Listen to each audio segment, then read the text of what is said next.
Good morning, my lovelies. How are you? All right, let's see what we got going on today. It's going to be one of those rambly videos because I just don't feel like editing today. Oh, we have the tower. Okay. So this actually fits because Venus just moved into Virgo.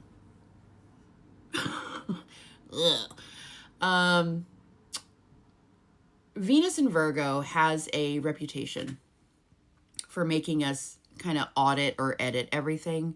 Relationships, budgets, expectations, our standards. It can feel less like rose petals and more like an emotional edit, you know? So Venus just moved into Virgo, and I don't think she's here to hold anybody's hand, okay? I know specifically for me, I'm a Pisces rising, so it's hitting my 7th house of relationships. So my fellow Pisceans, may the odds be ever in our favor. Now, here's what's interesting, because the first card out is the 6 of Wands, right? This is funny because on the surface, this looks like success, recognition, finally getting the thing that you wanted, right? But then we get hit immediately with the moon in the reverse. Cancer energy there. Pisces for some readers as well. The moon reverse is kind of crashing the party, you know? Something hidden is getting exposed. Somebody's mask is going to slip. Maybe it's their mask, maybe it's yours, right? But the illusion we've been living under, it's getting evicted, okay? I always say Venus, she comes no prisoners, right? If she's affecting an area of your chart that has, a relationship in it, typically like 7th house, marriage, partnership, that sort of thing. Venus will absolutely, but that doesn't even, see, I told y'all it was going to be a rambly video because like Billy and I have gone through breakups when Venus was in Capricorn, which I have a stellium in. We've gone through breakups when she's in Pisces. So here's the thing about Venus. She will absolutely F up your life. She will F up your money if you've been overgiving. She will F up F up or end your relationships if you've been overgiving, okay? She's gonna destroy anything that is not valuing you back. Does that make sense? I always see her as like one of those hardcore moms who would rather put bars on your window and have you hate her than allow you to sneak out to go hang out with that bad boyfriend. That's Venus as an entity to me, okay? Because that's how she always appears to me. That's how she F's up my life. Oh, you're overgiving and continuing to accept that. This is done now. Yes. So be prepared. If you are not protecting yourself in whatever regard, she will pull the rug out from under everybody and remove you from that situation.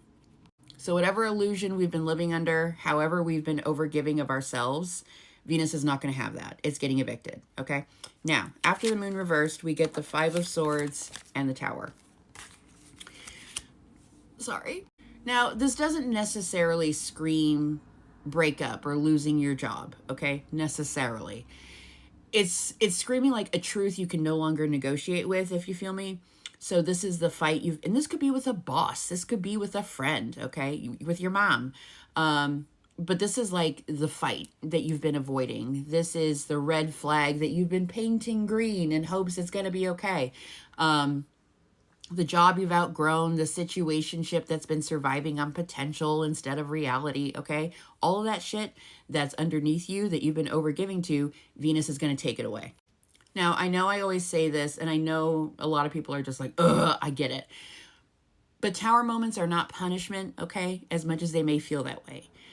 They're demolition crews that are showing up because the foundation was already cracked. Now, the overall energy is the Temperance and the Devil. Sagittarius, Capricorn vibes here. This is fascinating because it's like one part of you desperately wants peace while another part keeps reaching for the same pattern because it's familiar, okay? Healthy versus comfortable. Freedom versus attachment. Growth versus, but what if they change? So Venus in Virgo is basically asking, is this actually good for you? Or have you just gotten used to surviving it?